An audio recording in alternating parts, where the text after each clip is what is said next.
Bonsoir à tous, on se retrouve comme d'habitude tous les mardis dans votre magazine d'actu culture et société. C'est tous les mardis 19h-21h sur Move. Moi je suis toujours So Spencer, votre go so sweet, so chill. Et comme d'habitude, comme tous les mardis, bien évidemment, je suis avec Florence et Leïla. Salut. C'est quoi votre humeur du jour? J'ai une petite question maintenant. Ouais. Vous êtes plutôt soleil ou nuage? Soleil. Le beau temps. Soleil, très beau temps. Pas toi. Très beau temps que la pluie. Toujours beau temps. Toujours. On déteste la pluie, on n'aime pas le gris ici. On est là pour débriefer de l'actu. Alors comme tous les mardis, venez passer 2 heures agréables avec nous. Vous pouvez nous écouter, mais aussi nous regarder sur move.fr.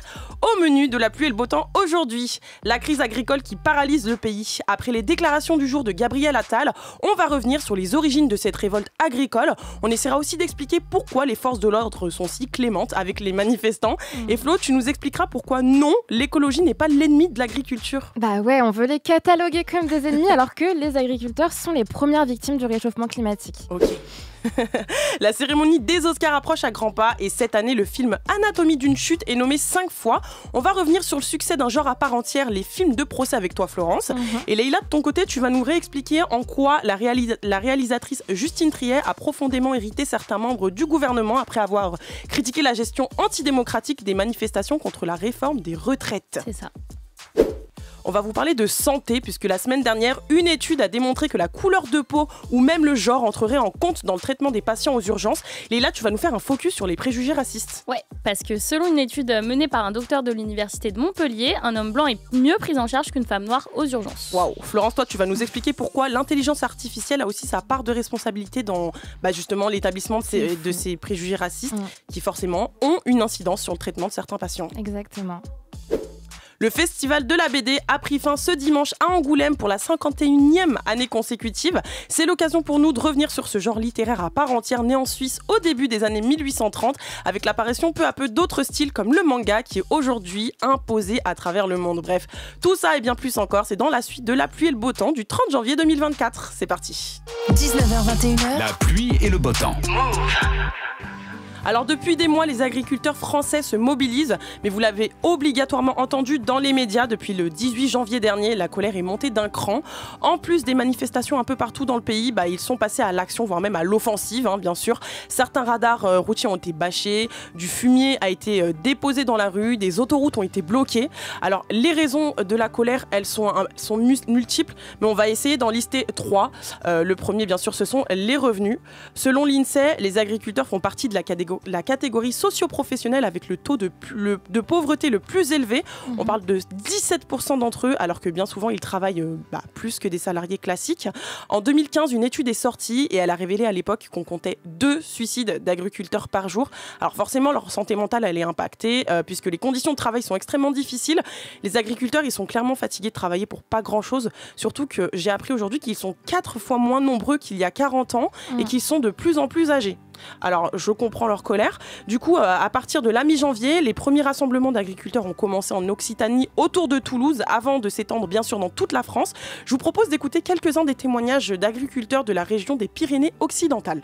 On ne peut plus vivre dans notre métier. J'en ai marre. 1 semaine et demie, comme dit David. Tais-toi, David, calme-toi. Mais on ne peut plus te taire maintenant. Il faut payer quand même les factures en temps et en heure parce que sinon c'est les risques de finir aux huissiers de justice, etc. Et donc on paye les factures et il nous reste absolument rien pour nous.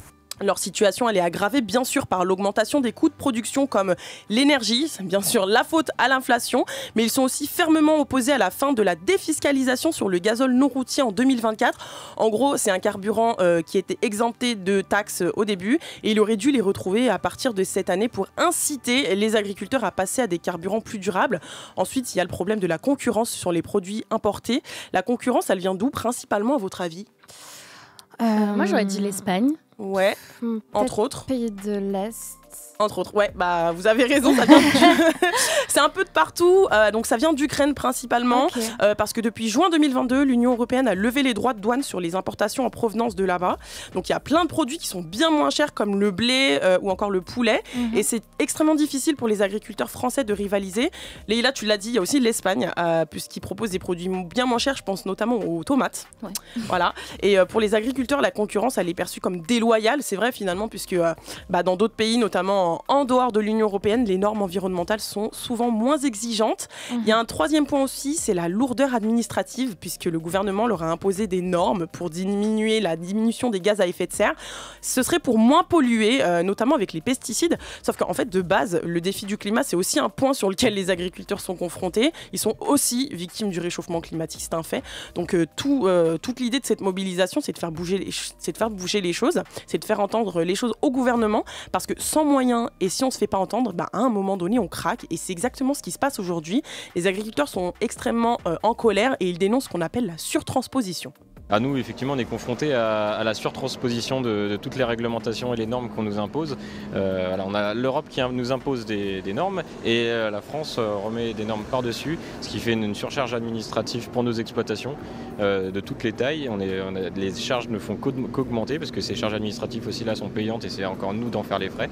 Et on est un peu pris à la gorge par toutes ces normes-là et on n'arrive plus à bout. Alors, parmi tous ces protagonistes, les syndicats agricoles se font aussi entendre. Il y a la Fédération nationale des syndicats d'exploitants agricoles, la FNSEA, qui est le premier syndicat agricole français. Il y a leur allié, donc du syndicat JA, Jeunes Agriculteurs. Il y a aussi la Coordination Rurale, qui est le deuxième syndicat agricole français, la Confédération Paysanne ou encore le MODEF.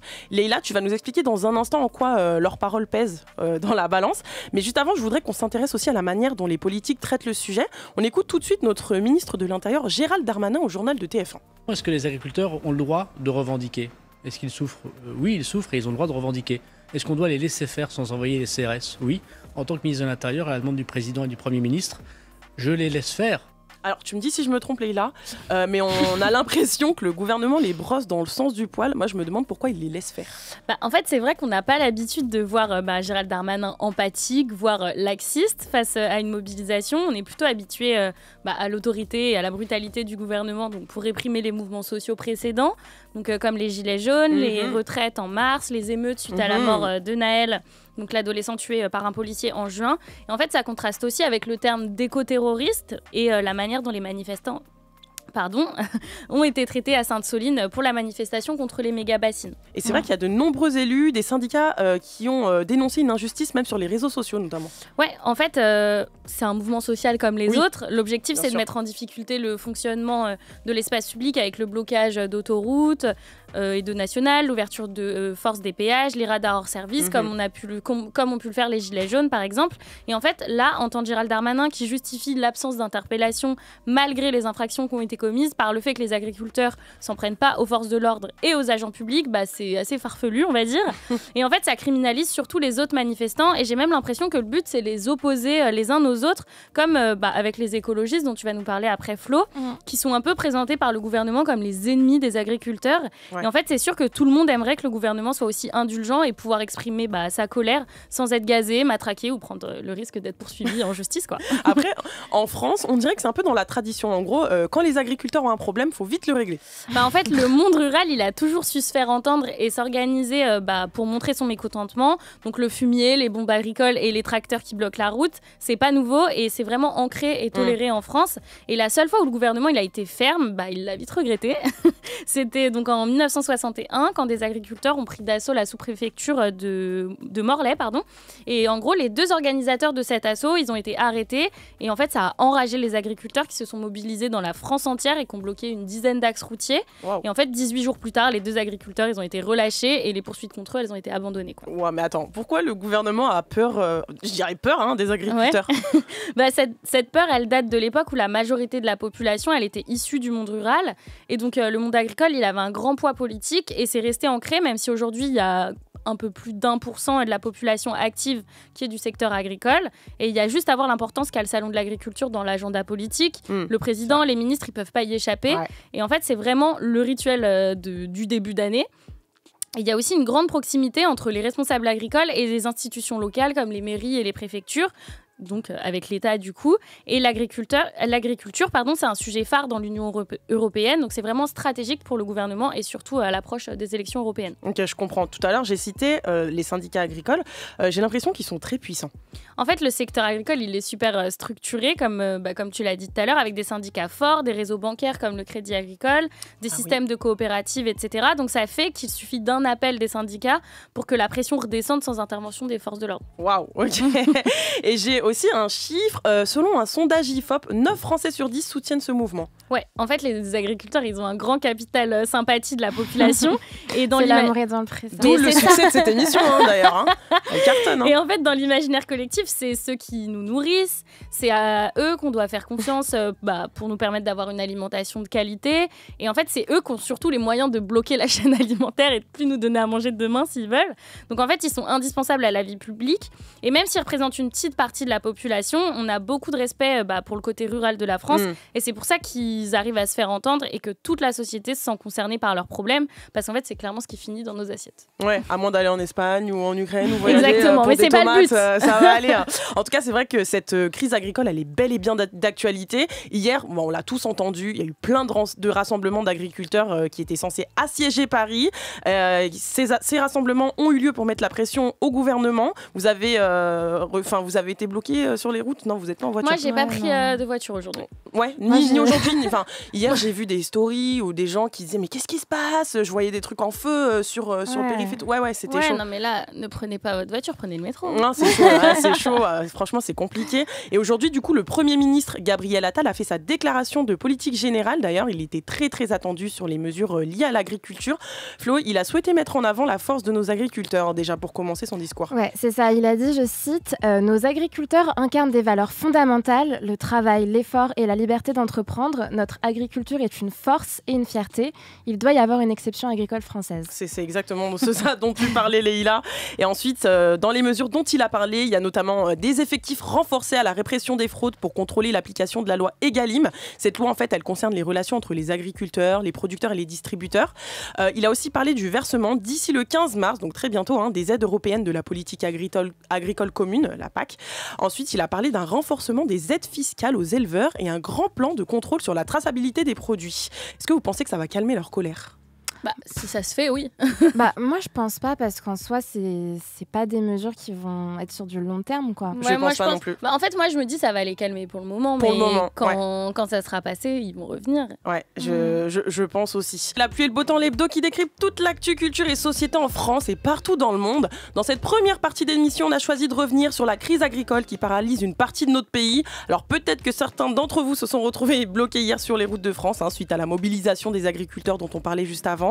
Et comme on vous l'a expliqué avec Leïla, le gouvernement se montre très à l'écoute des revendications des agriculteurs, surtout avec les élections européennes qui arrivent. À ça, on ajoute que globalement, les Français comprennent, et selon un sondage IFOP, on l'a dit tout à l'heure, 9 Français sur 10 soutiennent le mouvement. Alors, du coup, comme c'est tendu aujourd'hui, le récent Premier ministre Gabriel Attal s'est exprimé cet après-midi. Il a promis des mesures qui devraient prendre place très prochainement. Alors, franchement, il fallait qu'il s'exprime parce que là, la colère, elle est montée d'un cran. Est-ce que vous avez vu ce qui s'est passé jeudi dernier, les filles? Ah non, mais c'est très grave. Moi, ça me dégue. Moi aussi, ça me dégue, clairement. Alors, en fait, des militants du syndicat agricole, le CR, donc la coordination rurale, ils ont suspendu un cadavre éventré d'un sanglier devant l'inspection du travail à Agen, dans le Lot-et-Garonne. C'est pour ça qu'on dit que c'est très, très brutal. Non, mais pour choquer, ça choque. Ouais, c'est le mot, clairement. Alors, les images ont bien évidemment été vues des millions de fois, mais surtout, elles ont provoqué la colère des politiques et principalement des écologistes, je comprends. Sachant que depuis le début de ces mouvements, les agriculteurs ont plusieurs fois utilisé des animaux ou des végétaux, par exemple. Ils ont déjà abattu des arbres pour bloquer des autoroutes. Alors, c'est quand même le comble pour des agriculteurs. Flo, pourquoi on a parfois l'impression que l'agriculture s'oppose à la transition écologique? Bah oui, l'amour n'est pas dans le prix, justement, en ce moment. Et puisque le gouvernement n'a pas de mesures concrètes, le bouc émissaire de ce désamour, c'est les écologistes. D'ailleurs, ce clivage écolo contre agriculteurs est entretenu par la droite et l'extrême droite. alors que ces fameux écologistes pointés du doigt sont les seuls à dénoncer un modèle productiviste obsolète et répéter qu'ils veulent protéger les agriculteurs et en fait avec des mesures sur le long terme. Mais ça passe pas du tout du côté des agriculteurs. Pas du tout, même si en réalité c'est une opposition qui date pas d'hier, leur colère n'a jamais été aussi forte. Pour eux, les revendications des écologistes comme utiliser moins de pesticides ou encore économiser les ressources en eau sont des contraintes. Le point de départ, ça a été le fait que la détaxe pour le gasoil non routier, donc celui utilisé pour les engins agricoles, compte être supprimée et ensuite c'est tout un tas de normes qui a été remise en cause. Ça me fait penser au plan d'eau en 2021. Ouais, ce plan, c'est un peu symbolisé par le débat sur les méga-bassines, mais en gros, il encadre la consommation d'eau dans l'agriculture pour s'adapter aux périodes de sécheresse. Et il est hyper important dans un monde où en fait l'eau devient une denrée essentielle. Au-delà de ça, ils veulent aussi faire de l'élevage une grande cause nationale, mais pour rappel, 1 kilo de bœuf, c'est quand même 13 000 litres d'eau. On peut aussi parler du fait qu'ils rejettent en grande partie le plan Écophyto. Ouais, alors pour ceux qui ne savent pas, le plan Écophyto, c'est un plan qui vise à réduire les pesticides de moitié pour l'année 2030. Ouais, c'est ça. Alors oui, les pesticides éliminent des parasites et permettent de produire plus, mais en contrepartie, ils sont nocifs pour la biodiversité et la santé. On observe une explosion des cancers et de l'infertilité. Il y a évidemment un lien à faire. Bref, ils dénoncent des normes punitives dictées par les écologistes, mais en même temps, il faut bien faire quelque chose quand on sait que l'agriculture française, c'est quand même 20% des gaz à effet de serre du pays. Ouais, c'est vrai. Après, tu vois, comme je l'ai dit tout à l'heure, les normes européennes et françaises sont lourdes comparées à certains autres pays. Et du coup, les agriculteurs, ils parlent de concurrence déloyale. Ouais, mais sauf que cette concurrence déloyale est accentuée par le vrai problème qui est la grande distribution qui n'obéit pas à la loi. Donc les géants prennent trop de marge et résultat, les agriculteurs ne sont pas payés à leur juste valeur.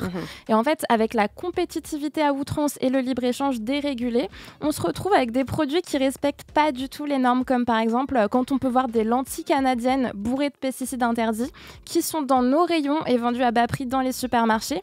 Bien sûr, les agriculteurs ont du mal à rivaliser. Il y a un agriculteur sur 5 qui vit sous le seuil de pauvreté, alors qu'on pourrait plutôt augmenter la TVA sur les produits importés et la diminuer sur ceux qui sont bio ou qui respectent l'environnement. Ouais, mais tu vois, finalement, en fait, cette situation, elle est bien plus large que la simple question environnementale. Bah oui, exactement, parce qu'en fait, même sans les écologistes, les agriculteurs auraient des problèmes. Et pour de nombreux experts, ils se trompent d'adversaires, dans le sens où on peut soutenir une profession en grande difficulté tout en étant défenseur de l'environnement. Et c'est juste dommage de les cataloguer du coup comme ennemis de la mobilisation, étant donné que la qualité de la terre, de l'eau, de ce qu'on mange et même du climat, et tout ça, ça dépend de ce qu'on cultive ou élève et de la manière dont c'est fait. Et les paysans sont les premières victimes du changement climatique. Par exemple, dans l'ouest de la France, à cause des canicules de 2022, on a estimé une baisse de 30% des récoltes d'oignons et d'artichauts. En fait, on ne se rend pas forcément compte, mais c'est totalement un métier en danger. Et le risque, c'est que si l'agriculture ne s'adapte pas, elle pourrait juste disparaître. C'est bien pour ça qu'ils manifestent. En tout cas, c'est vrai que cette révolte agricole, elle aura des répercussions à l'échelle de l'Union européenne, je pense. Il y a beaucoup de sujets sur l'agriculture qui se discutent à Bruxelles. Je pense notamment à la PAC, donc la fameuse politique agricole commune, mais pas que. Forcément, on en a parlé aussi vaguement tout à l'heure, mais à l'approche des élections européennes du 6 au 9 juin 2024, les oppositions s'activent et elles cherchent à se positionner sur ce sujet, un petit peu comme si c'était la thématique sur laquelle il fallait se pencher pour être élu. Alors, ce sera certainement l'un des principaux thèmes de campagne cette année. On en reparlera bien évidemment en juin, je pense. 19h30 pile sur Move, vous écoutez La Pluie et le Beau Temps, l'hebdo qui décrypte toute l'actu, culture et société.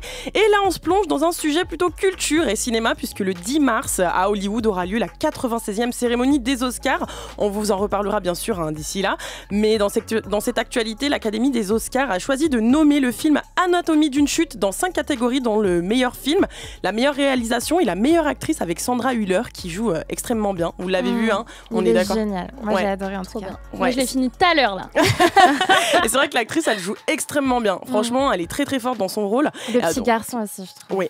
Alors, génial, pour moi, on en reparlera après, mais pour moi, je pense que c'est lui, tu vois, la star. Vraiment très très fort, très bon jeu d'acteur. Alors, Anatomie d'une chute, c'est un succès international pour le film de la réalisatrice française Justine Triet. Il est sorti officiellement le 23 août dernier au cinéma, mais en 2023, il a remporté la Palme d'Or à Cannes, 2 Golden Globes début janvier. Il a été nommé 11 fois au César, et comme je viens de vous le dire, il a été nommé 5 fois aux Oscars. C'est énorme pour un film français. Si ça, c'est pas un succès, je me demande bien ce que c'est, clairement. Si vous aviez un mot pour décrire ce film, ce serait quoi ? Vas-y, toi. Moi, je dirais intense. Intense, ok. Et toi? Moi, je dirais introspectif. Ok, ouais. Ok. Moi, je dirais suspense. En vrai, il y a une ambiance. Alors, pour ceux qui l'ont pas vu, on va vous expliquer quand même ce que c'est Anatomie d'une chute. No spoil. Hein. Non, no spoil. Hein. Pas comme Flo qui nous a spoil. Elle nous l'a spoil avant même qu'on commence à travailler sur le sujet. Incroyable. Du coup, en fait, on parle d'un drame judiciaire qui se déroule dans les Alpes, proche de Grenoble. Il y a Sandra, qui est interprétée par Sandra Hüller, qui joue une écrivaine allemande, et Samuel, son mari, qui est français. Ils vivent ensemble avec leur fils Daniel. Il a 11 ans et il est malvoyant. C'est pour ça qu'on dit que son rôle est assez important. Et un jour, le mari, Samuel, est mystérieusement retrouvé mort. À partir de là, la police va commencer à traiter l'affaire comme un homicide présumé. Comme souvent dans ce genre d'affaires, Sandra, donc la femme, devient la principale suspecte.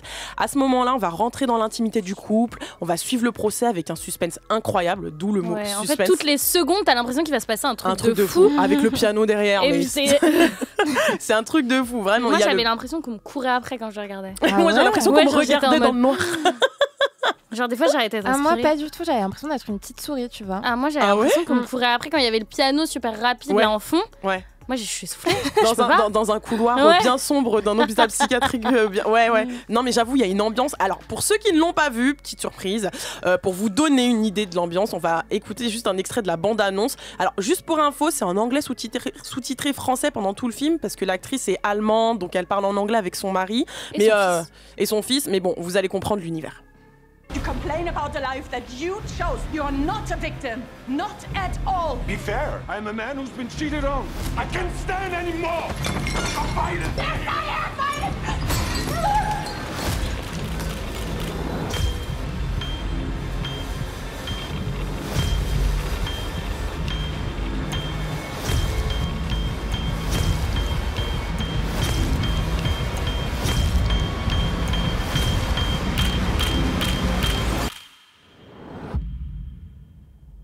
I'm innocent, you know that, right? Je pense que vous avez capté l'univers. Vous avez capté le piano. J'avais jamais écouté la bande-annonce. C'est un truc de fou, hein. Mais... ça te... Mais moi, ça va pas avec le film. Moi, je trouve que la bande-annonce, sans l'image... Ouais. On dirait un film d'horreur. Mais moi, elle me terrifie. On est d'accord. C'est pas du tout. Mais moi, je me suis sentie comme ça pendant le film. Mais moi aussi. Ah ouais. Ouais, moi aussi. Je trouve ça hyper angoissant, genre. Et le piano tout le temps, à chaque fois la même mélodie. C'était intense. Bah ouais, carrément. Dans 2 expériences, quoi. Ouais. 3. Grave. Bah non, mais c'est intéressant parce que du coup, on n'a pas tous la même perception. Alors, il y a aussi un autre film qui a cartonné dans le même genre. Vous savez, je pense que vous savez duquel je parle. Bien évidemment, c'est le Procès Goldman. Donc, c'est un film de Cédric Kahn qui retrace l'histoire de Pierre Goldman. Pour ceux qui ne le connaissent pas, Pierre Goldman, c'est un militant d'extrême gauche condamné à perpétuité pour 4 braquages à main armée. Dans ces braquages-là, il y en a qui ont entraîné la mort de 2 pharmaciennes. Alors, tout au long du procès, en avril 1976, il clame son innocence avec des prises de parole retentissantes. Je rappelle bien évidemment que Pierre Goldman était connu pour être très combatif. Non mais si toutes les personnes que vous avez citées ici ont dit du mal de moi aux policiers, c'est exactement pour les mêmes raisons que Christiane. Je ferai remarquer à la cour qu'ils sont tous noirs et que c'est pour cette raison et cette raison seulement qu'ils ont tous été malmenés et intimidés par les policiers dès leur arrivée à la PJ.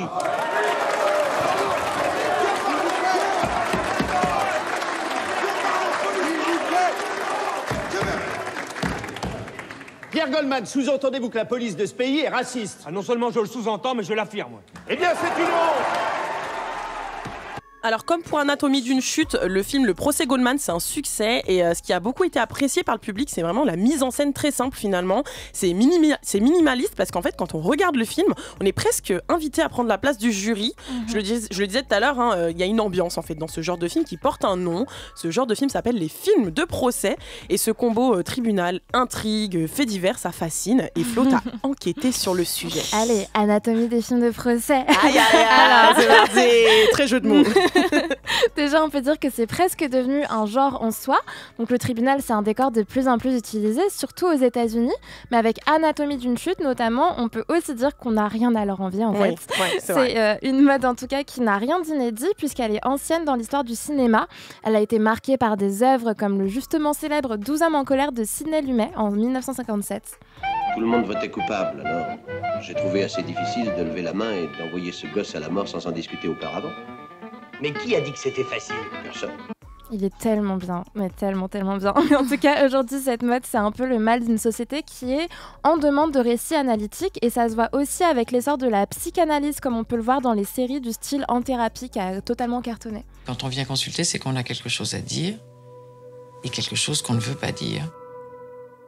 Mes patients, s'ils savaient ce qui se passe dans ma tête, à certains moments des séances, je pense qu'ils partiraient en courant.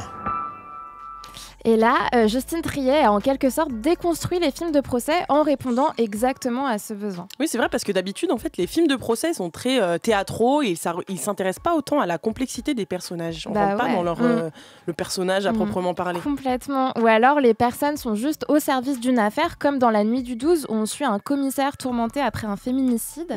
On fait un boulot bizarre quand même. On interroge les gens enfouis dans leurs affaires, on écoute leurs conversations. Et on écrit des rapports. C'est ça. Mais ici, non, parce que c'est pas un film de crime à proprement parler, ni de procès dans le sens où on cherche pas un coupable ou un innocent, mais on fait plutôt le procès d'un couple en fait, en sondant son intimité. On comprend que tout n'est pas noir ou blanc et que la violence n'a pas qu'un seul camp. Et en fait, on n'est pas enfermé dans une salle d'audience, mais n'empêche qu'avec les flashbacks par exemple, on nous fait ressentir en fait la difficulté de juger à cause du concept de point de vue. Ça nous interroge en fait sur notre rapport à la vérité finalement. Bah ouais, d'ailleurs, dans les procès comme au cinéma, les conclusions peuvent être frustrantes parfois, sauf qu'au cinéma, c'est un genre où généralement, le public attend une résolution et des réponses claires. Donc encore une fois, elle bouscule les codes en laissant planer le doute. Est-ce que ça vous plaît de ne pas savoir à la fin ? Non. Je suis hyper frustrée. C'est vrai ? Ah ouais, totalement. Et toi, Léina ? Moi, ma curiosité, ça lui plaît pas. Bah ouais, grave. Mais en fait, j'aime bien l'idée que l'issue du procès, elle soit pas importante et que tout le long du procès, on soit en haleine et qu'à la fin, en fait, au final, si on sait pas, on s'en fiche juste, tu t'es donné un point de vue, enfin, tu t'es fait une opinion sur les personnages et sur l'histoire et tu te dis, mais j'aurais pas vu ça comme ça au début du film. Ah ouais, tu vois, alors que moi, dès le début, comme il y a l'intrigue, en fait, je me dis, je suis pressée d'être à la fin, limite, j'avance, tu vois. Bon, je le ferai mais moi, pas. encore une fois, c'est tout l'inverse. J'aime que ça, ne pas savoir parce que justement, ça me frustre d'avoir une solution et d'être pas d'accord. Donc là, au moins, t'imagines ce que tu veux et t'es. Je sais pas. Ouais, là, moi, en fait, je me suis juste dit, c'est juste, tu découvres un autre film. Genre, au début, t'es là, tu te dis, c'est une histoire de meurtre. Je vois et après, tu te dis, mais au final, c'est un truc sur l'intimité, la famille, le couple, la toxicité et tout. Et ça, j'ai trop aimé. En tout cas, moi, je trouve ça génial qu'on ne sache pas. Et sinon, elle bouscule aussi les codes du genre dans l'esthétique particulière du film, où la plupart des films de procès, les plans sont hyper fixes et on se trouve dans des cadres majestueux. Là où ici, la caméra bouge tout le temps. Et finalement, c'est très vrai et assez fidèle à la réalité, qui n'est pas aussi solennelle qu'on nous le montre dans la fiction, puisque dans les salles d'audience, les gens sont épuisés, ils baillent, ils regardent par terre, etc. En plus, ça nous pousse aussi à faire en quelque sorte le procès de la justice. Ouais, ce qui est intéressant, c'est que ce côté très réaliste questionne sur notre système judiciaire. Dans Anatomie d'une chute, on voit à quel point les procès sont impudiques et psychologiques. Par exemple, sans divulgacher. Donc ne partez pas ceux qui n'ont pas vu le film. On peut être témoin sans avoir été témoin des faits et raconter des choses qui n'ont rien à voir avec ce qu'on juge. Et à mes yeux, on se rend compte qu'on n'aimerait peut-être pas être jugé comme ça. D'ailleurs, pour elle, la réalité est souvent bien pire que la fiction. Bah ouais, ce qui est marrant, c'est qu'au moment du tournage se déroulait le fameux procès Depp Heard. Et pour Justine Triet, il y a des parallèles à faire entre ce procès et Anatomie d'une chute parce que les deux montrent la misogynie systémique qui contamine le couple et la justice. Il y a plusieurs articles qui montrent comment la défense judiciaire de Johnny Depp a instrumentalisé la misogynie. Par exemple, une des stratégies d'attaque, ça a été d'évoquer sa carrière de danseuse exotique ou encore divulguer au juge des photos d'elle érotiques, volées en plus quand elle avait été victime d'un piratage. Ouais, ça, c'est vrai, c'est dommage. Mais de toute façon, même à l'ère de MeToo, la misogynie, elle continue de servir d'argument dans les plaidoiries des procès pour violences sexistes, entre autres. Ouais, c'est clair, mais c'est tout un milieu en question. En fait, t'as des histoires de sexisme. Par exemple, la page Paye ta robe, elle en révèle des centaines. 30% des femmes avocates quittent la profession avant d'atteindre 10 ans de carrière à cause des clichés subis notamment, mais aussi de la différence de traitement. Mais après, bon, ça, c'est une autre histoire. Effectivement, tu sais, grâce à du coup notre sujet, j'ai découvert cette fameuse Paye page. ta robe. Paye ta robe, c'est une page qui déniche les perles du sexisme ordinaire. Franchement, j'aurais même pas cru que ça existe dans la profession d'avocate. En fait, ça comme ils sont partout. là, c'est ça en fait. je me suis fait cette réflexion cet après-midi. Je me suis dit, mais en fait, mais où il n'y a pas de sexisme en fait, c'est fatigant. En tout cas, en matière de films de procès, il en existe énormément. Alors, vous avez juste à taper film de procès sur Google et c'est impressionnant la liste. Alors, moi, je pense notamment à l'affaire Dominici. Donc, c'est une affaire criminelle qui a eu lieu dans les Alpes. Dominici. Ouais, c'est ça. Dominici. Merci Leïla, exactement. Mais ça a eu lieu en France et non pas en Italie, du coup, dans les Alpes de Haute-Provence en 1952. Mon préféré, que je vous conseille, Omar m'a tué. Donc, c'est un film de Roche Dizem qui retrace la célèbre histoire du fait divers très connu d'Omar Haddad. Vous savez, c'est le jardinier qui a été accusé de meurtre de sa patronne, Ghislaine Marshall, en 91. Après aussi, du côté des Américains, on a Présumé innocent, où là, on a un homme de loi qui est réputé, qui est marié, qui est père de famille, tranquille, sans drama. Et un jour, il est soupçonné du meurtre de sa collaboratrice qui a été sa maîtresse. Donc voilà, en vrai, il y en a plein. Moi, je vous conseille Omar m'a tué. Est-ce que vous en avez à conseiller à nos auditeurs ? Moi, là, il y a pas longtemps, j'ai regardé, je voulais juste rentrer chez moi. Je sais pas si vous connaissez. Moi, je connais pas. J'ai entendu le titre. Trop bien. Moi, j'ai trop pleuré. Mais en gros, c'est sur Patrick Dills. Donc, c'est quelqu'un qui avait été emprisonné donc en France pendant 20 ans, alors qu'il avait que 16 ans pour 2 meurtres d'enfants qu'il n'avait pas commis. Donc, il est resté 20 ans en prison, il a fait appel et tout, et à chaque fois, il le renvoyait en prison. Et du coup, est-ce qu'on connaît la fin ? On connaît la fin, de toute façon, il est encore vivant. Ah, ok. Et c'est sur Netflix ? Non. Tu l'as vu Je sais plus, je crois que je l'ai vu sur On Canal. achète les films. Okay. Bon, bah écoutez, je voulais juste rentrer chez moi, ça c'est pour Leïla et toi Flo ? Moi j'ai un peu honte de le dire, mais c'est Les choses humaines d'Yvan Attal, parce qu'en fait les critiques sont hyper mauvaises parce qu'ils jouent sur... On s'en fiche, on se fait notre propre opinion. Ils jouent sur la zone grise, du coup c'est un peu mal vu, mais en gros l'histoire c'est un procès pour viol, et du coup la femme accuse un homme et l'homme nie, et en fait c'est encore une fois question d'interprétation, de point de vue et aussi de perception du consentement, et on a les deux versions de la soirée. Donc c'est ça qui est chouette, c'est de voir comment l'homme l'a perçu, comment la femme l'a perçu. En tout cas, moi je trouve ça intéressant, mais voilà, me jugez pas si je... Moi je vais regarder. Ouais, en vrai, non, ça, c'est grave intéressant. Choses humaines. 19h48, vous êtes sur Move, vous êtes en direct de votre hebdo qui décrypte toute l'actu culture et société sans tabou. On vous parle du succès des films de procès suite à la quintuple nomination aux Oscars du film Anatomie d'une chute. Flo, elle vient de largement nous expliquer en quoi ce genre de film fascine les gens. Et pour l'avoir vu toutes les trois, on peut vous dire qu'on comprend sa réussite. Je rappelle qu'il a remporté la Palme d'Or à Cannes, 2 Golden Globes début janvier. Il a été nommé 11 fois au César. Et comme je viens de vous le dire, il est nommé 5 fois aux Oscars pour cette cérémonie du mois de mars. C'est une consécration pour la réalisatrice Justine Triet à 2 mois de la 96e cérémonie des Oscars. Mais il y a une toute petite ombre au tableau. Alors, le comité du CNC, donc c'est le Centre national du cinéma et de l'image animée, c'est le comité qui doit choisir qui représentera la France aux Oscars dans la catégorie meilleur film international. Et bien, figurez-vous que ce comité n'a pas choisi Anatomie d'une chute malgré ses nombreuses récompenses. Le succès au Festival de Cannes, ni même le fait qu'Obama ait dit que c'est un de ses films préférés de l'année. Alors quand même, si même Obama a parlé... surtout qu'il a une influence énorme aux États-Unis. Et un message qui est super beau. Carrément. Ouais. Alors franchement, trop dommage. Personne n'a compris. Surtout que pour la première fois, on a pensé que le cinéma français allait conquérir Hollywood. Mais non. Alors à la surprise générale, la commission placée sous l'égide du CNC a préféré présenter le film La Passion de Dodin Bouffant pour représenter donc la France à l'Oscar du meilleur film international. C'est assez étonnant, sachant que Anatomie d'une chute rafle tout, mais finalement, il y a une chute à tout ça. Mardi dernier, donc le 23, on a appris que La Passion de Dodin Bouffant n'a pas été retenue pour concourir à l'Oscar du meilleur film étranger. Oupsie. Oupsie. Est-ce que ça vous étonne finalement ? Mais en vrai, tu crois pas que c'est une volonté politique, ça ? Alors, en vrai, il y a 2 théories autour de ce choix du comité du CNC de ne pas envoyer Anatomie d'une chute représenter la France. La première, c'est que la France n'a pas gagné d'Oscar du meilleur film international depuis plus de 30 ans. Donc il y a plein de personnes qui pensent que sélectionner le film La Passion de Dodin Bouffant, c'était stratégique. En fait, ils pensaient que les Américains allaient potentiellement préférer le thème de la gastronomie à la française, qui est présent dans ce film-là, et qu'aussi ils allaient kiffer l'actrice principale, qui est Juliette Binoche. Je rappelle quand même que Juliette Binoche, elle est très appréciée aux USA. Et il y a une deuxième théorie, et ça, c'est Leïla qui va nous l'expliquer. Cette deuxième théorie, c'est l'hypothèse du boycott. Du coup, suite au discours de Justine Triet, donc la réalisatrice. Vote pour cette théorie. C'est fortement probable. Donc la réalisatrice, d'Anatomie d'une chute. Et en fait, c'est celle qui est la plus répandue.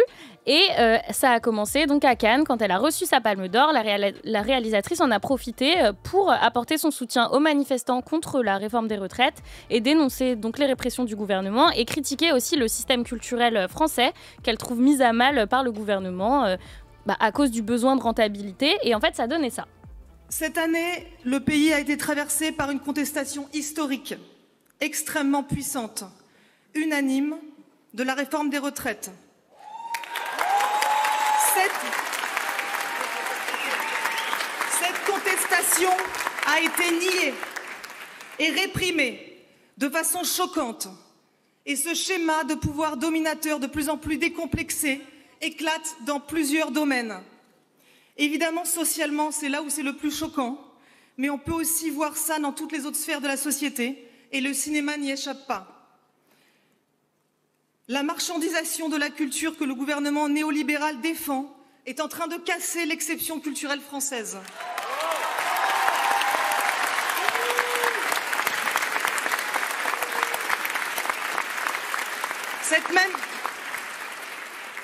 Cette même exception culturelle sans laquelle je ne serais pas là aujourd'hui devant vous. Alors c'est ce discours précisément qui a fait réagir la sphère politique. Ouais, en fait à gauche on a salué son courage et son talent, et du côté du gouvernement on n'était pas content, comme le disait la ministre de la Culture Rima Abdul-Malak. Et en fait elle avait tweeté, donc je cite, « Heureuse de voir la Palme d'Or décernée à Justine Triet, la 10e pour la France, mais estomaquée par son discours si injuste, ce film n'aurait pas pu voir le jour sans notre modèle français de financement du cinéma, qui permet une diversité unique au monde. Ne l'oublions pas. » Waouh, alors c'est le comble quand même. Mais comment ça se fait que le gouvernement ait son mot à dire finalement sur la présentation des films aux Oscars ? Alors en fait, le gouvernement il a une incidence indirecte parce que c'est la ministre de la Culture qui désigne les membres du comité du CNC sur proposition du président du CNC. Et en fait, c'est ces membres-là qui vont choisir le film que la France présentera aux Oscars pour la catégorie du meilleur film international. Donc d'où les accusations de manque d'impartialité, quoi. Mais en fait, ce qui est vraiment dénoncé, c'est qu'une ministre soit estomaquée, entre guillemets, des propos de Justine Triet, comme si quand on finançait un film, on achetait aussi la conscience de son réalisateur. Et en gros, ça veut clairement dire que si on est subventionné, faut se taire. C'est un peu ça. Bah ouais. Et surtout que la réalisatrice, elle a quand même remercié l'ensemble des dispositifs de financement au début de son film, comme vous l'avez vu, il y a genre 15 lignes. Ouais. Mais en fait, aussi pendant son discours, quand elle a dit qu'elle n'en serait pas arrivée là sans ça, et donc elle n'en serait pas arrivée donc à Cannes, aux Golden Globes et encore aux Oscars, et ça pose en fait une grosse question sur la liberté artistique et la liberté d'expression. Et en fait, sur les réseaux sociaux, certains l'ont traité d'ingrate, et on a même laissé entendre que les financements du cinéma venaient de la poche du contribuable. Alors, pas du tout. Certes, le CNC avance les frais d'un film, mais en fait, il ne va pas chercher cet argent dans nos impôts. Il se rembourse sur une taxe qui prélève sur le ticket de cinéma. Donc oui, si vous allez voir un film, il y a un petit pourcentage de l'argent que vous avez mis dedans qui va aller au CNC, mais on ne vient pas le chercher dans vos poches, quoi. Donc voilà. Et au contraire, le cinéma, il crée même de l'emploi. Par exemple, quand un tournage de film débute dans une région, ça crée du travail, tout simplement. Bien sûr, mais au final, qui de mieux placé qu'elle pour parler de l'organisation du cinéma ? À part une personne qui travaille dans le secteur, je vois pas qui pourrait le faire. Et surtout que Justine Triet, elle a dénoncé quelque chose qui a une incidence sur les films à plus petit budget, parce que en fait, si elle a pu réunir les fonds pour Anatomie d'une chute, qui est quand même son 4e film, pour un premier film ou pour le cinéma d'auteur, c'est plus compliqué. Surtout si on pense la culture avec une logique de rentabilité. Certains ont fait un blocage et ont refusé d'aller voir Anatomie d'une chute, comme Elisabeth Borne. Mais en fait, il devait vraiment pas être beaucoup. Non, mais il rate. Ouais, parce qu'en fait, le film, il a rencontré un succès en France avec plus d'1 million d'entrées, et à l'international, il a remporté un Golden Globes du meilleur scénario, du meilleur film étranger. Et d'ailleurs, pour ça, Macron, il a félicité Justine Triet. Bah tiens. Voilà, mais c'était un peu timide. C'était dans un tweet. Il a dit qu'il était fier de voir le cinéma français récompensé aux Golden Globes et qu'il félicitait toute l'équipe du film. Non mais ça... Encore heureux. Ouais, et un peu tard, j'ai l'impression. Ouais. Et en fait, j'ai l'impression qu'il était moins timide quand il disait que Gérard Depardieu rendait fière la France, alors qu'il est accusé d'accusations sexuelles par plusieurs femmes. Quel sujet. Alors là, d'ailleurs, à ce propos, vous savez que le président Emmanuel Macron, il a voulu quand même clarifier son propos le 16 janvier dernier. Il s'est exprimé quand même, je vous propose de réécouter ça. Je vais vous dire, je n'ai aucun regret d'avoir défendu la présomption d'innocence pour une personnalité publique, un artiste en l'espèce, comme je l'ai fait pour des responsables politiques. Si j'ai un regret, à ce moment-là, c'est de ne pas avoir assez dit combien la parole des femmes qui sont victimes de ces violences est importante et combien ce combat est essentiel pour moi et nous continuerons l'action. Qu'en pensez-vous, mesdames ? Moi, je pense que s'il écoutait vraiment ces femmes dont il parle, il aurait des regrets. Je pense parce que je pense aussi. C'est quand même. Moi, je trouve que ça en dit long, en fait. Pas la culture du viol. Bah ouais. Clairement. Mais en fait, ça en dit long sur la considération et la crédibilité qu'on donne à ces femmes-là, ces femmes qui sont victimes et qui parlent tous les jours. J'ai l'impression qu'on leur dit tout le temps qu'on va faire en sorte de les écouter, de les accompagner dans leur combat, ou même pas forcément que ça soit un combat, juste qu'on les croit quand elles portent plainte. Et au final, les agresseurs qui sont connus ou pas, parce que ça se passe aussi dans la vie de tous les jours. Bien sûr. Et non, on a peur que ça nuise à leur carrière. On les défend parce qu'il y a les quand même carrières ruinées. Oui, voilà. Bon. Mais il y a quand même la présomption d'innocence qu'il faut respecter. Enfin, on les défend sous ça, et moi ça commence à me saouler. Ouais, non, mais je comprends. D'ailleurs, là, on parle du milieu cinématographique, et c'est vrai que toutes les victimes de Gérard Depardieu, entre autres, elles ont dit qu'elles n'osaient pas pendant longtemps dénoncer, parce qu'en fait, c'est s'attaquer à un pionnier, en fait. Et puis même après l'avoir fait, tu vois qu'il est encore applaudi. Une pétition, et j'en passe. Non, mais surtout... applaudi par le président de la République, c'est quand même quelqu'un qui parle à tous les Français, tu vois, et qui dit ça à tout le monde. Ouais, exactement. Il est 19h57, vous êtes sur Move en direct de La Pluie et le Beau Temps. C'est l'hebdo qui décrypte toute l'actu culture et société sans tabou, vous l'avez bien vu. Hello l'équipe, c'est So Spencer pour La Pluie et le Beau Temps. Let's go. Move. Tous les mardis. 19h, 21h. Move. La pluie et le beau temps. La pluie et le beau temps. Avec So Spencer, Florence et Leila. La pluie et le beau temps. Bonsoir à tous, il est 20h et bienvenue à ceux qui nous rejoignent ou ceux qui nous écoutent depuis le début. Vous êtes toujours dans La Pluie et le Beau Temps, l'hebdo qui décrypte toute l'actu culture et société. Alors pour cette deuxième partie d'émission, on a choisi de vous parler de santé, puisque la semaine dernière, on a appris l'existence d'une enquête menée cet été par une équipe française. Cette enquête, elle avait pour but de dénoncer le poids du sexisme et du racisme dans le diagnostic des soignants. Alors les services d'urgence concernés dans l'étude sont en France, en Belgique, en Suisse et à Monaco. Et malheureusement, les résultats prouvent que les patientes noires sont moins prises au sérieux et moins susceptibles de recevoir un traitement d'urgence à l'hôpital. Alors pour mener à bien cette expérience, le professeur Bobia et son équipe ont fourni un questionnaire à 1500 soignants en France, Belgique, Suisse et Monaco, et ils devaient tous se prononcer sur la gravité du cas de personnes malades pour un symptôme identique. Ce symptôme, c'était une douleur thoracique qui pourrait être le signe d'un infarctus. Et ça a donné quoi du coup ? Alors 63% des hommes blancs ont été placés en urgence vitale pour seulement 42% des femmes noires. Ok. Ouais, et c'est pas la première fois qu'on entend ça. Par exemple, aux États-Unis, c'est assez fréquent, puisque là-bas, en fait, à la différence de nous en France, ils ont accès à des statistiques ethniques. Il y a plein d'études qui ont déjà révélé des différences de traitement des patients selon leur couleur de peau. On parle souvent de la sous-évaluation de la douleur quand il s'agit d'un patient noir. Ça, c'est pas la première fois qu'on l'entend. Et d'ailleurs, toujours aux US, pendant la période de Covid, des études ont aussi prouvé que les noirs étaient plus à risque. On s'apercevait bien qu'il y avait une différence de prise en charge de ces personnes. Alors oui, le Covid a relancé la question du racisme dans le monde médical dans sa globalité. En France, Leila, on n'a pas ces statistiques ethniques. Ouais. Par contre, si on se fie à l'enquête que je viens de vous expliquer, comment est-ce qu'on explique qu'un homme blanc est mieux pris en charge qu'une femme noire ? En fait, la question du racisme médical, elle a commencé à être dénoncée ces dernières années en France, et notamment sur les réseaux sociaux avec le hashtag Balance ton médecin. Ouais. Donc en 2020, le compte Twitter Globule Noir aussi a créé un groupe, c'est un compte qui a été créé par un groupe de soignants racisés. Et en fait, ils ont proposé une liste de gynécos noirs en Ile-de-France. Et l'objectif, c'était de faire une liste de médecins safe pour les personnes racisées, comme il en existe pour les personnes homosexuels ou trans. Et en fait, l'Ordre des médecins, il n'a pas du tout soutenu la liste en l'accusant d'être une liste communautaire qui discrédite toute la profession, parce que je le rappelle, les médecins ils signent une charte d'accueil du patient hospitalier qui prévoit du coup qu'aucune personne ne doit être l'objet de discrimination. Et après cette politique, le compte Twitter Globule Noir a été fermé. Mais moi je trouve que c'est dommage, parce qu'en soi, y a des gens qui ont besoin d'être rassurés avant d'aller à un rendez-vous, et à qui ça fait du bien de savoir qu'il y a déjà eu des bons avis et que bien sûr, pas vivre de violence. Donc mais attends, mais tu vois, de la même manière que en tant que femme, t'as peut-être pas forcément envie d'aller voir un gynéco homme. Oui. T'as peut-être envie juste de voir une femme. Si t'es noire ou si t'es issu d'une autre communauté, si t'es une personne racisée. Voilà, si t'es une personne racisée et que tu te sens plus à l'aise avec une personne, un spécialiste, un praticien qui te ressemble. Pourquoi pas en fait. Oui. Après, moi je trouve que c'est pas l'idéal en fait qu'une liste comme ça existe. Dans un monde idéal, on va toucher n'importe quel médecin et on est bien, et on est bien lotis, bien sûr. Mais en fait, au moins ça permet permet de pallier à certains défauts. Et ça ne veut pas dire que tous les médecins sont racistes ou qu'ils le sont plus que dans d'autres professions. Mais en fait, ça met le doigt sur un problème de discrimination des personnes racisées dans le domaine de la santé. Et ça, c'est important. Bien sûr, surtout quand ces discriminations amènent à des drames comme la mort de Naomi Musenga en décembre 2017. Je m'en souviens comme si c'était hier. En fait, Naomi Musenga, c'était une femme noire de 22 ans qui a appelé le SAMU pour des douleurs mais extrêmes au ventre. Sauf qu'en fait, les appels à l'aide ont été minimisés et ignorés par les opératrices du SAMU. Je sais pas si vous... Enfin, j'avais entendu les audios à l'époque. Ouais, ça m'avait glacé. C'est aberrant. C'est aberrant. Et même le ton sur lequel elle s'adresse à elle. Et au final, elle est décédée, quoi. Ouais, donc, c'est atroce à entendre. Et en fait, c'est à cause des préjugés qui sont imprégnés dans le corps médical et qui font que les patients étrangers sont vus comme des patients plus difficiles à prendre en charge. Mais en fait, ces difficultés, elles montrent juste que les médecins, ils ont du mal à mener à bien leur mission. Et ça, c'est surtout à cause des réformes du coup qui obligent l'hôpital à être performant et rentable. Et ces discriminations, elles sont aussi perpétuées par le syndrome méditerranéen. Donc c'est un stéréotype qui dit que les personnes d'origine étrangère, elles ont tendance à exagérer donc la douleur à cause de leur culture. Mais en fait, il n'y a aucun écrit médical qui le dit, mais c'est intégré par certains praticiens et c'est très dangereux.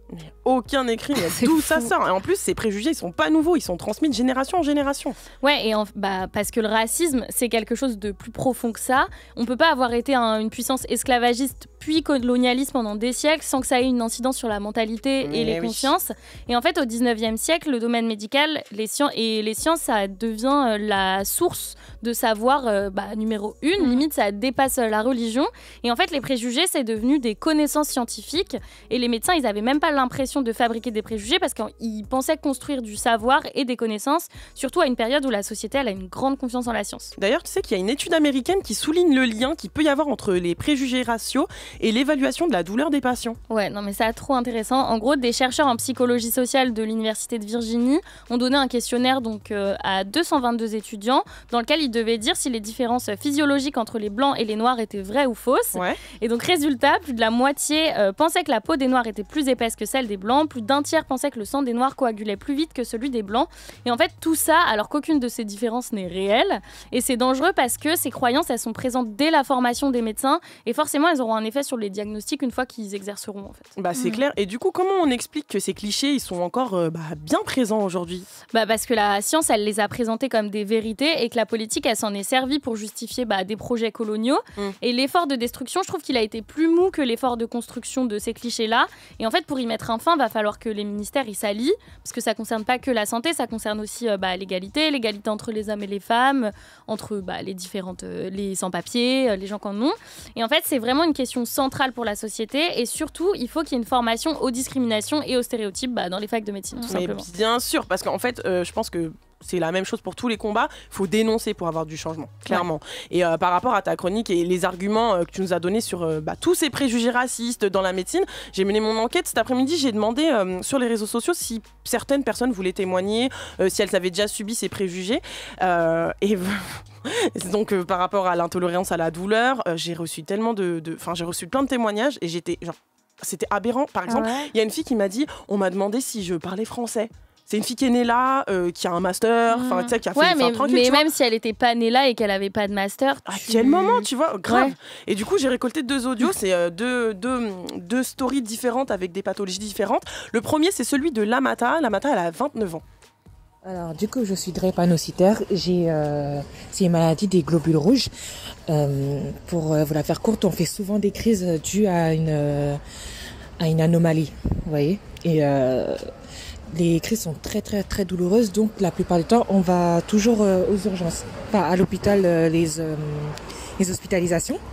Et le problème avec les urgences, c'est que il y a toujours ce préjugé en mode toujours les noirs, vous êtes des toxicos, vous voulez juste votre dose de morphine, quoi d'autre. Encore un noir encore une noire avec qui on va avoir du mal à faire notre boulot. Enfin, plein de choses comme ça. Et donc des fois, j'ose pas aller aux urgences ou j'ose pas aller, appeler les urgences, le SAMU, parce que c'est toujours la même chose. On sait jamais sur qui on tombe, quoi. Non, mais la phrase de fin est « j'ose pas aller aux urgences ». Donc ça veut Alors dire qu'elle va avoir quelque chose tu de grave, souffres. elle va se dire « mais C'est ça. je préfère pas… J'ai vu ta tête quand t'as vu le toxico. Parce qu'elle veut juste en fait se soulager de sa douleur. Parce elle demande de la morphine. C'est trop demandé. C'est un truc de fou. abusé. Le deuxième audio, c'est celui de Myriam, 37 ans. En 2018, j'ai été hospitalisée 2 fois pour une sciatique hyperalgique qui ne m'avait pas été diagnostiquée correctement par d'abord mon médecin généraliste et ensuite les urgentistes qui étaient des médecins blancs.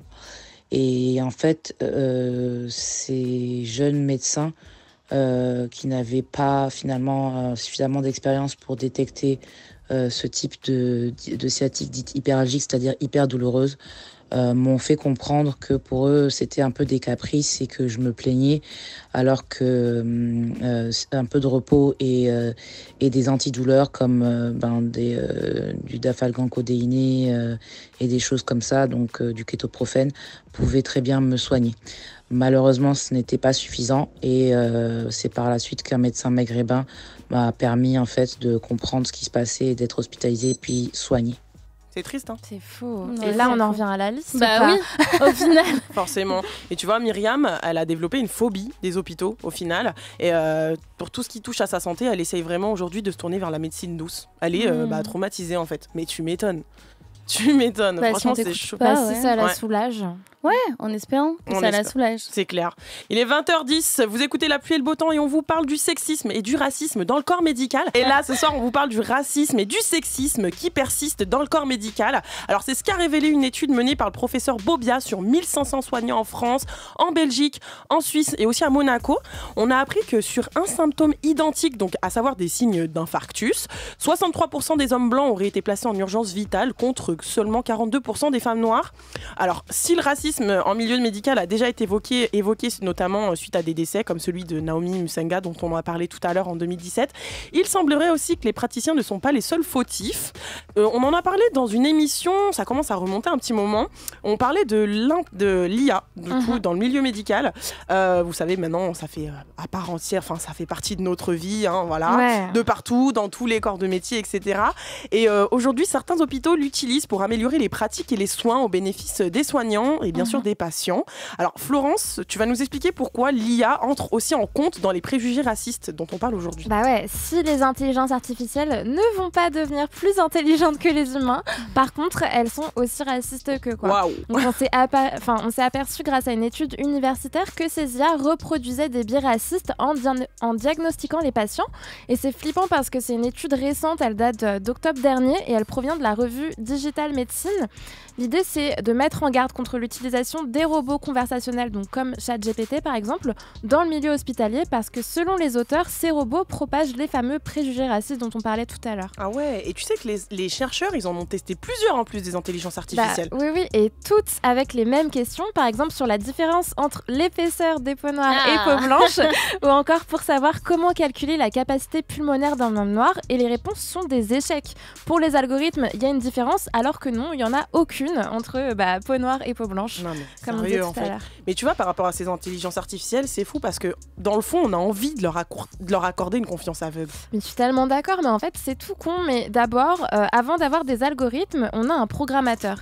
Et il y a une étude de 2018 qui montre que la surreprésentation de programmateurs hommes et blancs peut expliquer certains biais.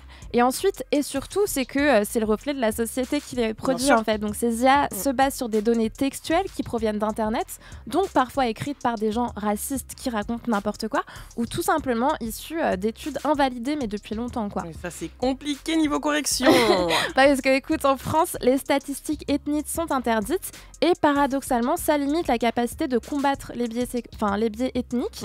Mais c'est super inquiétant parce que ça peut perpétuer les inégalités et aussi avoir des conséquences très graves, sachant que maintenant les IA, c'est quelque chose d'essentiel dans le milieu hospitalier. Bien sûr, et ça a fait des dégâts outre-Atlantique. Mais c'est horrible parce qu'en effet, pendant mes recherches, je suis tombée sur une autre étude américaine qui, elle, date de 2 ans. Et en fait, elle démontrait qu'un tiers des patients afro-américains auraient été éligibles à un don d'organes s'ils avaient été évalués sur les mêmes critères que ceux des patients blancs. En gros, l'outil utilisé pour faire leur bilan rénal devait signaler les patients dont la situation était la plus critique. Sauf que les personnes noires étaient surnotées à cause des clichés ancrés. Et moi, il y a une phrase de l'autrice Kate Crawford que j'aime beaucoup, c'est « La plus grande menace des systèmes d'IA n'est pas qu'ils deviendront plus intelligents que les humains, mais plutôt qu'ils coderont en dur le sexisme, le racisme et d'autres formes de discrimination dans l'infrastructure numérique de notre société. » Et toi, Leïla, d'ailleurs, tu avais déjà parlé dans une autre émission dans le milieu du cinéma, en fait. C'était la même chose. Au final, c'est la même chose et dans tous les cas, c'est super dangereux parce que c'est des trucs qui s'ancrent et qui vont être super compliqués à déconstruire. Quoi. Oui, et puis c'est mis en place par des hommes, donc forcément...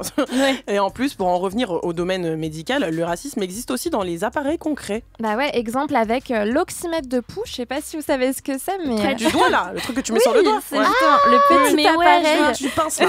Ouais, c'est bon. Donc qu'on met sur le bout du doigt pour mesurer la quantité d'oxygène dont le sang est saturé. Il surveille l'état des patients qui ont des troubles respiratoires et c'était bien pratique pendant le Covid. Puis même, on s'en sert vachement régulièrement. En tout cas, cet appareil ne traite pas toutes les couleurs de peau. Le truc, c'est que les personnes noires n'absorbent pas la lumière de la même manière. Du coup, elles peuvent être en état de pas du tout respirer. Mais sur l'oxymètre, ce sera indiqué que le taux d'oxygène est OK. Par contre, ça, c'est un truc de fou. Non, mais ça, les médecins le savent depuis des années. Mais étrangement, on le tait complètement à la fac et c'est sur les réseaux qu'on l'apprend. Mais ça donne pas du tout envie d'utiliser des intelligences artificielles. Ça donne pas envie d'aller à l'hôpital. Ça donne pas envie de se faire soigner. Mais c'est chaud. Franchement, c'est chaud. Tu sais, là, on parle du milieu médical. Mais en vrai, ça touche plein de milieux de notre quotidien. Par exemple, ça peut toucher la reconnaissance faciale ou même, attendez, j'ai pire, les distributeurs, vous savez, de savon. Ouais, ils n'arrivaient pas à capter. C'est ça. Est-ce que tu pensais que ça, même ça, c'était possible? Bah non, moi je me suis jamais. Et surtout que moi j'avais vu. Plus rien ne m'étonne. C'est bon. Mais le pire, c'est que moi j'avais vu que quand les gens mettaient du coup leurs mains là-dessous et que le savon coulait pas, ils se disaient pas c'est parce que je suis. Ouais, voilà, c'est parce que ça marche pas, mais pas du tout. C'est exactement ça. En 2017, il y a eu un bad buzz entre guillemets sur Twitter, X aujourd'hui. Et en fait, il y a l'internaute, elle a publié une vidéo dans laquelle on la voit essayer de prendre du savon, tu vois. Et en fait, forcément, le distributeur, il reconnaît pas sa main parce qu'elle est trop noire. Donc ça, c'est... En fait, comme tu le dis, à ce moment-là, je pense pas qu'elle ait capté que c'était par rapport à sa couleur, surtout tu vois. Vu que tu dis que c'est un détecteur de mouvement... Non, en fait, c'est des détecteurs qui captent... C'est des détecteurs infrarouges. Et ils réfléchissent à la lumière sur la peau, tu vois. Donc si c'est trop noir, je pensais que c'était le mouvement juste qui provoquait la chute de savon. Moi aussi, tu vois. Et c'est même pas la première fois que ça arrive. Toujours aux États-Unis, il y a une vidéo qui a été publiée en 2015. Elle a été vue plus de 3 millions de fois sur YouTube. Et c'est pareil, c'est une personne noire à qui il est arrivé la même chose. Mais là, c'est dans un hôtel de luxe et tout, l'hôtel Marriott à Atlanta.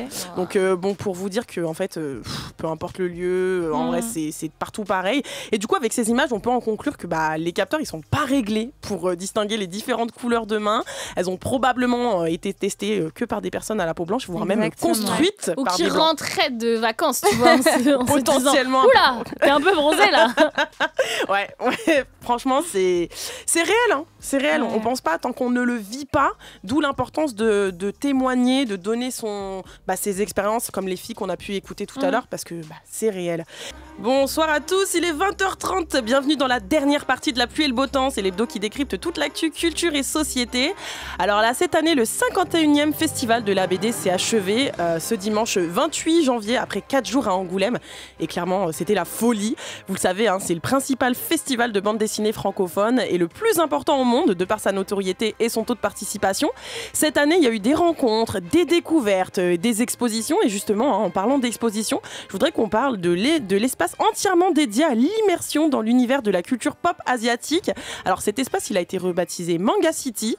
Il s'étendait sur 3000 m². On avait clairement l'impression de se promener dans l'atmosphère des grandes villes asiatiques. Et c'était aussi l'occasion pour les visiteurs de découvrir les nouveautés des éditeurs et des professionnels. Et du coup, Manga City, cette année, ça donnait ça. Au festival de la bande dessinée, le virage manga a été pris en 2016 avec une bulle dédiée qui a bien sûr grandi. Manga City bénéficie aujourd'hui d'un travail de scénographie pour ressembler à un paysage urbain japonais. Le festival a toujours été très investi sur le champ du manga. En revanche, il ne l'a jamais été autant.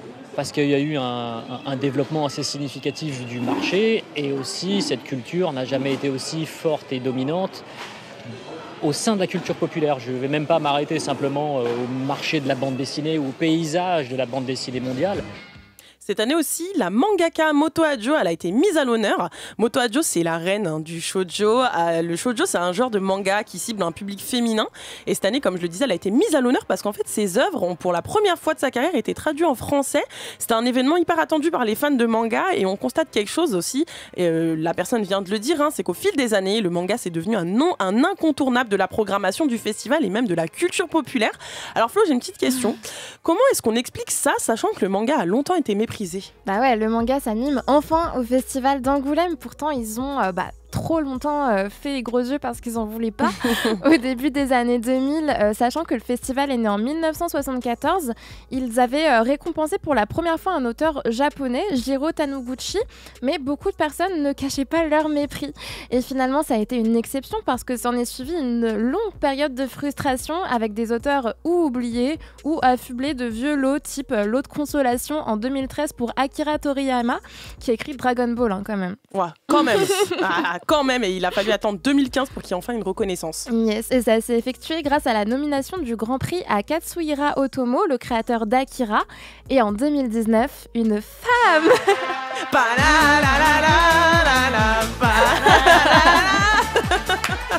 Du coup, Rumiko Takahashi. Pour Yves Schlierch, du coup, c'est le fondateur de la maison d'édition Kana. Ça s'explique parce qu'en fait, les Occidentaux avaient un blocage culturel. Qu'en gros, à l'origine, les mangas avaient une connotation érotique et que le tournant s'est fait avec Dragon Ball. Sauf que c'était destiné aux enfants et que ça intéressait pas les éditeurs de faire de la BD enfantine. Pourtant, à cette période, un tome de Naruto se vendait toutes les 18 secondes en France. Donc bon. En tout cas, aujourd'hui, le festival, il s'est enfin mis à jour sur le marché français. Grave. Et en même temps, il s'est enraciné dans l'art pictural et surtout l'imaginaire collectif. D'autant plus que ça s'arrête pas aux frontières du papier, ça englobe toute une sous-culture avec les séries animées et les jeux vidéo. Toujours est-il que maintenant le manga est en haut de l'affiche, il y a même un pavillon qui lui est dédié qui propose aux amateurs une immersion dans la culture pop asiatique. Cette année, les 3 masterclass ont été consacrés à des mangakas de renom. On a Moto Hagio justement, Hiroaki Samura et Shinichi Sakamoto. Et en plus, il y a eu de très grands noms comme Rintaro, je sais pas si vous voyez qui c'est, mais c'est le réalisateur de la série culte Albator. Waouh. Est-ce que je t'ai débloqué un souvenir? Mais là, tu m'as débloqué un souvenir qui était enfoui. En tout cas, peut-être que tous ces noms, ça vous dit rien, mais c'est énorme parce que, en fait, Angoulême, c'est devenu connu des auteurs japonais et beaucoup rêvent d'y aller. C'est juste faux étant donné que c'est pas dans leur culture de discuter pour exposer leur travail. C'est clair, et n'empêche que même si ça cartonne, les shoujo, donc qui est un manga pour le public féminin, ils peinent quand même à trouver un public. Bah, c'est vrai, il y a une expo à ce sujet, Moto Hagio au-delà des genres, là-bas, mais clairement, même si le genre est largement connu, il n'est pas reconnu, surtout médiatiquement et commercialement, parce qu'il est écrasé par le shonen, donc le manga pour les garçons. Les garçons qui constitue 37 millions des ventes contre 2 millions pour le shoujo. Le shoujo, c'est encore un genre qui est caricaturé, qui sonne fleur bleue, alors que ça aborde plein de thèmes divers et variés. C'est dommage, mais du coup, il y a le vieux cercle vicieux, c'est qu'en fait, ils sont frileux dans l'édition parce qu'ils ont tendance à investir dans des choses qui marchent déjà, quand aujourd'hui, il n'y a pas vraiment de shoujo qui fédère comme on a pu avoir à l'époque avec moi, je pense à Fruit Basket, par exemple. Aujourd'hui encore, nous souffrons de mille mots. La blessure d'hier ne peut guérir par les mots. Et ça, c'est le générique de la série, je sais pas si vous connaissez. Mais je connais grave pas. Non mais moi, ça me dit trop un truc. Ah, mais là, ça me revient pas de ouf. Mais moi, j'étais à fond. Ah ouais, ma passion. Et du coup, au-delà de la non-mise en avant, le souci, c'est qu'une partie du lectorat des mangas, enfin notamment les garçons hétéros, se refusent à se laisser tenter parce que c'est connoté meuf. Mais bon, les gars, c'était pas honteux, hein, vraiment promis. Et franchement, on gagnerait à le visibiliser parce que c'est des œuvres souvent écrites par des femmes, ce qui fait que les persos féminins, ils sont évidemment mieux représentés. D'ailleurs, est-ce que pour vous, ça a encore du sens de faire une distinction shoujo-shonen? Bah, au final, non. Moi, je me dis, en fait, c'est juste destiné à des plus jeunes, tu vois, genre à des ados et tout, mais que les personnages, ce soit des meufs ou des mecs. Que les problématiques, enfin genre les mecs aussi, ils parlent d'amour, les mecs aussi des fois ils sont fleurs bleues. Mais surtout que avant c'était pour une histoire de classement, tu vois. Aujourd'hui c'est désuet. Pourquoi t'aimes bien toi? Bah j'aime bien. Tu te prends pour qui pour bien aimer? Non mais genre t'aimes bien que ça soit séparé. En fait c'est la même chose. En fait tu vois. Ça va dans la région shoujo. Bah en fait j'aime bien les trucs qui sont réservés aux meufs. Je me dis je vais pouvoir aller lire des trucs pour les meufs, genre on va se comprendre entre meufs dans les shoujo, tu vois. Donc voilà. Après imagine les mecs ils ont peut-être besoin de nous comprendre. Non, les shoujo. Bah, venez lire les shoujo. Bah voilà. Ouais, bon. En tout cas, le manga, c'est plus le sous-genre d'un art mineur, parce qu'une BD sur deux vendue en France et en Belgique est un manga, et la France se place comme le 2e pays consommateur de manga au monde, même s'il y a une légère baisse depuis l'année dernière, mais en fait c'est minime, c'est dû à l'augmentation des prix, et aussi ça contrebalance avec la hausse de malades qu'on a pu avoir pendant le Covid. Bon, tranquille du coup, et puisque de toute façon ça reste les stars du livre, hein. Et on compte sur vous pour aller acheter des shoujo du coup. Bah oui, il y a une grosse marge potentielle. C'est clair. Bah là, tu vois, tu viens de parler de Moto Hagio en l'occurrence. Je pense que vous devez tous connaître son grand classique. C'est l'ouvrage, vraiment l'ouvrage le plus culte. C'est Le Cœur de Thomas. Et en fait, ces récits mettent en scène des histoires d'amour souvent crues entre hommes. Okay. Et finalement, c'est un peu ce que tu viens de dire, c'est intéressant parce que l'une des caractéristiques du shoujo, c'est d'évoquer frontalement certains sujets qui sont difficiles, bien qu'ils soient de base destinés à un jeune public féminin, tu vois. Et ça, c'est ça que j'aime. Ça met au cœur la sensibilité, en fait, je pense. Exactement. Dès le plus jeune âge, au final. Alors, vous en lisez, c'est quoi votre personnage préféré? C'est quoi votre shoujo préféré? Ah, moi, je commence. Parce que là, je me suis replongée dedans. Ouais, vas-y. En gros, plus jeune, j'avais lu tous les Nana.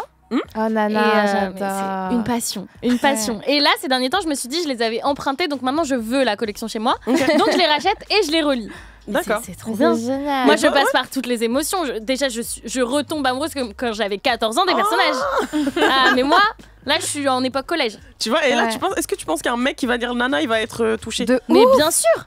Mais moi, j'ai des potes qui m'ont dit ah, mais Nana, c'est incroyable. Ok, non, mais mes trop potes bien. qui lisent des mangas. Et même, je trouve les gens qui aiment pas les mangas, parce que moi, c'est mon cas, j'aime pas trop. C'est pas ce que je lis et tout, mais Nana, c'est le seul truc où je me suis dit adulte. Je me reconnais, ça me parle, c'est des thématiques. Et d'ailleurs, trop bien. Ceux qui ont vu, je suis trop hachi apparemment. J'ai pas la moi, j'en ai parlé avec ceux de l'émission Yata, donc du mercredi, et ils m'ont dit bon, ça va, tu lis pas beaucoup de mangas, mais tu lis Nana, c'est bien. T'as une bonne rêve. C'est bien. T'as une bonne rêve. Moi, c'est Sakura. Ouais. Vous vous souvenez d'elle? Sakura, c'était. On voit sa gueule, mais. Sakura, Kinomoto. Et c'était la chasseuse de cartes avec ses cartes magiques. Je l'aimais tellement. Et après, ils l'ont développé en dessin animé.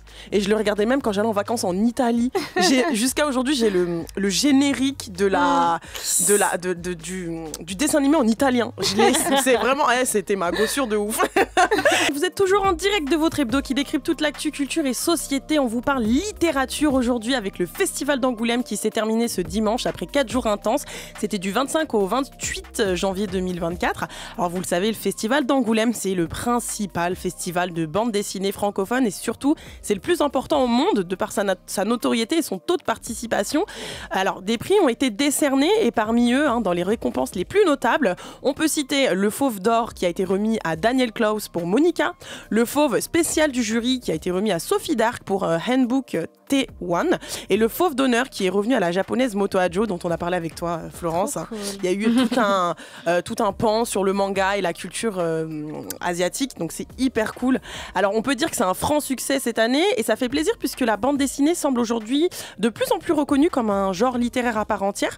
Et là je pense qu'on peut dire c'est un peu cocasse, c'est marrant quand on sait que dans l'opinion publique la BD n'a pas toujours été prise au sérieux. Ouais, en fait parce que pendant longtemps la bande dessinée elle a été vue comme réservée aux enfants, donc avec Tintin, Mickey ou Picsou. Et en fait, quand elle était dessinée aux adultes, c'était dans des dessins de presse ou dans des caricatures. Et en fait, la BD, elle a souvent été discréditée, considérée comme pas sérieuse, rapide, facile ou encore vulgaire, quoi. Je comprends pas. Pour moi, c'est un art à part entière. Mais même pareil, j'ai baigné dedans quand j'étais plus jeune. Et puis même aujourd'hui, je continue avec des romans graphiques, machin chose. Et c'est un genre, je trouve, qui peut aborder plein de thèmes hyper profonds et transmettre plein d'émotions. Et résultat, je sais pas, on a l'impression que parce qu'il y a des dessins, c'est moins bien. Ouais. En fait, c'est une autre forme d'expression. Ouais, en fait, vu qu'on est en France, la littérature, elle occupe une grande place dans notre culture. Elle est mise au-dessus de tout, comme si elle se suffisait à elle-même et comme s'il fallait pas polluer les mots avec des dessins. Donc pour certains, allier texte et image, c'est contre nature. Mais moi, j'ai jamais compris. Je comprends pas comment une lecture peut valoir mieux qu'une autre. Surtout qu'on a tous des goûts différents. Et c'est comme s'il fallait lire que des classiques ou des livres salués par la critique. Et il y a un truc assez élitiste qui sous-entend que si tu lis quelque chose qui a l'air accessible, c'est que c'est pas assez intelligent, tu vois. Et moi, je trouve que ça me saoule. Maintenant, ce qui est drôle, c'est que t'as des romans qui mettent des petites illustrations et même des romans de poésie ou des trucs hyper nobles. Oui, voilà. C'est drôle. Au contraire, moi, je trouve que ça illustre le propos et ça te permet de visualiser le truc, tu vois. Et tu vois, par rapport au BD, on dit souvent qu'en lire, c'est un bon moyen d'entrer dans la lecture. C'est un bon moyen pour donner goût de la lecture aux plus jeunes, parce que forcément, ça peut paraître plus fun de lire un joli album avec des couleurs et tout. Mais en fait, la bande dessinée, c'est une façon de lire. Donc si ça donne envie de lire des romans par la suite, tant mieux, mais c'est pas l'objectif. Surtout que la BD, c'est pas fait pour simplifier la lecture. Il y a des BD très complexes, comme la dernière fois, j'ai lu Le Grand Voyage d'Alice de Gaspard Talmas. Et en fait, c'est sur le génocide au Rwanda, ou Le Monde sans fin de Christophe Blain et Jean-Marc Jancovici. Et c'est sur le réchauffement climatique. Et il y en a des plus légères, comme pour les romans, en fait, tout simplement. Bien sûr. Et donc, s'il faut arrêter de prendre en considération le nombre de pages et les dessins ou la complexité du sujet à développer dans le livre, pour établir si c'est de la vraie lecture ou non, faut plutôt se poser des questions. La question de savoir si le livre nous a procuré des émotions, s'il nous a apporté quelque chose, s'il a réussi à nous sortir de notre quotidien et surtout s'il nous donne envie d'en lire d'autres. Et je pense que si on répond oui à au moins une de ces questions, c'est ce qui fait que c'est de la vraie lecture. c'est ça le but de l'art au final, tu vois. Ouais, voilà. Et au contraire, là on parle de la BD, moi je pense que ça étend la littérature et ça encourage des pratiques culturelles un peu plus modernes. Oui, en fait le dessin il appauvrit pas du tout le texte, il prend pas le dessus et il ne le rend pas plus léger.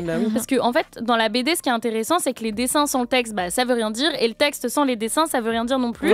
Et ça, en fait, ça sort le lecteur de sa zone de confort, parce que l'auteur de la BD, il est libéré de certaines règles comparées au roman, qui sont écrits sur des pages blanches, divisées en chapitres. Ici, on peut emprunter le chemin qu'on veut, et en fait, l'auteur de BD, il peut utiliser plusieurs procédés qui sont impossibles dans un roman, en ajoutant par exemple des onomatopées, en mettant en avant des signes de ponctuation, en écrivant en gras, voire en très gras, en changeant de la police d'écriture, enfin plein de choses. Et même il y a quelque chose avec l'ordre dans lequel on lit notre BD, ou dans lequel on lit les cases.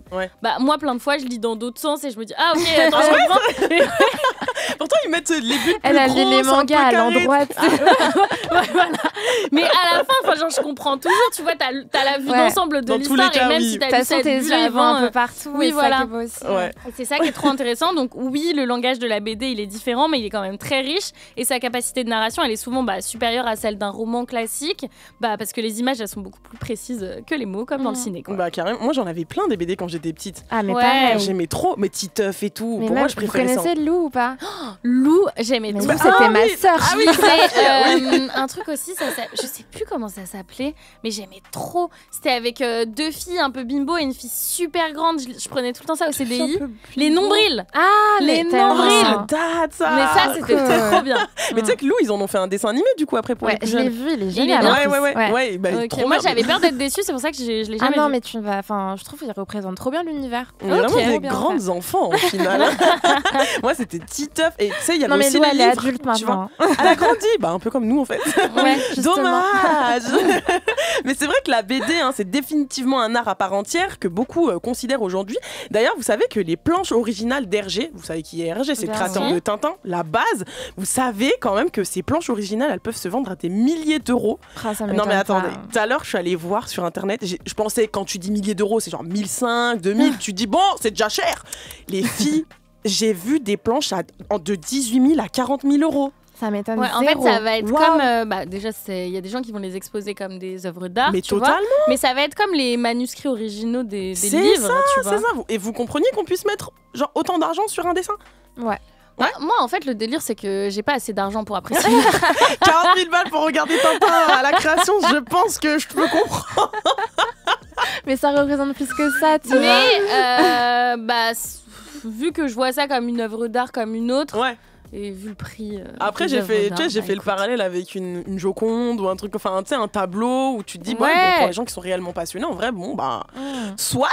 Et qui ont le budget, c'est un marché en vrai. C'est un marché comme les sneakers. Vous savez, ça se revend. Mais on ira voir après sur internet. J'ai vu des prix, je me suis dit. Ah d'accord, bon, écoutez. Mais le dessin, c'est spécifique parce que tu payes vraiment la patte de quelqu'un. Et c'est ce quelqu'un qui est coté, quoi. souvent. Non, mais c'est comme acheter une peinture, quoi. C'est comme acheter une peinture, finalement, ou peut-être une partition ancienne de Beethoven ou de Mozart. J'imagine. C'est l'art. C'est l'art. Seuls les artistes pourront nous comprendre.